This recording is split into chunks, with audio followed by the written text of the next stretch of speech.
राम के युग की। तो राम के युग में हम सभी जानते हैं कि रामायण से जो हमें सीखने को मिलता है वो यही कि हम भाई का भाई से प्यार कैसा हो, माँ बाप का बच्चों से, और बच्चे कैसे आज्ञाकारी कि एक बार कहने से, पिता के कहने से वन की ओर चले जाना, जबकि सुबह उनका राज्याभिषेक होना है। तो ये बातें हम रामायण से सीख सकते हैं और रामायण में हमें जोड़ने का जो कार्य हमें समझ में आता है कि उन आदर्शों को हम अपने जीवन में उतारें तो वही उनकी सच्ची पूजा होगी। तो जब राम को वन के लिए जाना था तो लक्ष्मण जी कहते हैं कि मैं भी साथ चलूँगा, और सीता जी भी कि मैं अपने पति के साथ, क्योंकि विवाह किया है तो दुख और सुख में साथ देने का जो कर्तव्य है पत्नी का वो मैं निभाऊंगी। और इसी के साथ लक्ष्मण भी वन में जाने को तैयार हो जाते हैं कि मैं भैया के बिना यहाँ नहीं और उनकी छाया बनकर साथ साथ चलूँगा, क्योंकि जंगल में जा रहे हैं, वन में जा रहे हैं, तो उनका ध्यान कौन रखेगा। तो उनकी माता सुमित्रा, लक्ष्मण की माता जी, उनको बहुत सुंदर उपदेश देती हैं और सच में सुनकर कहते हैं कि भाव ऐसे निकलते हैं कि उस समय हम अपने से पहले भी देखें तो एक परिवार बड़ा होता था, सब मिलजुल कर रहते थे। तो आज परिवार छोटा हो गया है, सब अकेले अकेले हो गए। तो उस समय की बात सुने जब माता सुमित्रा लक्ष्मण को, अपने पुत्र को उपदेश देती है कि तुम वन में तो जा रहे हो भैया के साथ, तो किस तरह से रहना है, ये शिक्षा देते हुए बहुत सुंदर पथिक जी का भजन आपके सम्मुख रख रही हूँ।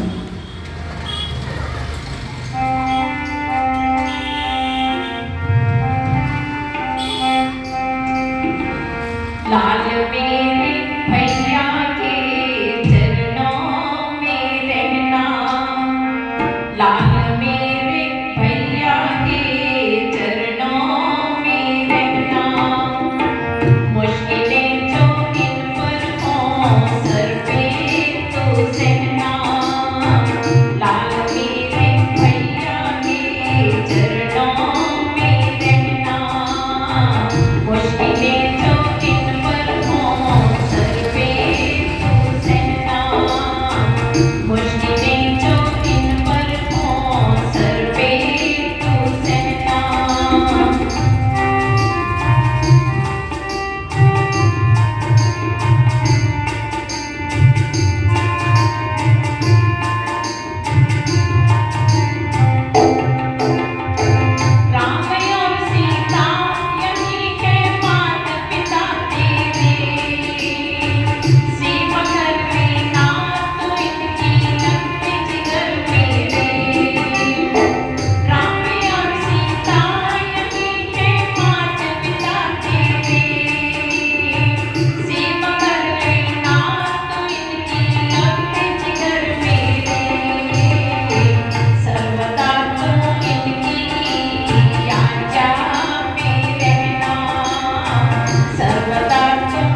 बहुत सुंदर शिक्षा अपने बेटे को देते हैं।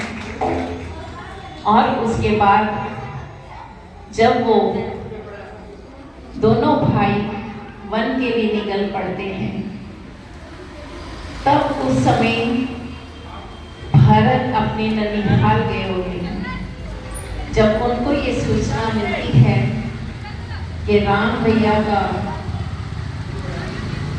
जो आज उनको राज मिलना था, उनको वन के लिए कह दिया गया है, 14 वर्ष का वनवास उनको बताया है। उस समय उनके मुख पर कोई भी कहते कि बदलाव नहीं था। चाहे वो राज तिलक मिलना था उसकी भी खुशी नहीं, और जो अगर वनवास जाना पड़ा तो उसका भी गम नहीं। हर तरह से वो अपने पिता की आज्ञा का पालन करने के लिए तैयार होते हैं। तो कहते हैं कि जब भरत को भी पता चलता है तो कहते हैं ये राज तिलक तो मुझे नहीं चाहिए कि भैया के होते हुए, क्योंकि उनको लगता है कि बचपन में हम सभी इकट्ठे खेले, इकट्ठे सबके विवाह हुए, और उसके बाद जब ये बारी आई कि राम जी को वनवास मिलेगा, भैया को राज तिलक मिलेगा, तो उनको अचानक ही सुबह वनवास के लिए बोल दिया गया। तो वो चल दिए अपने भैया के पास। तो सबने पूछा कि इतनी बड़ी सेना लेकर आए हो तो क्या बात है?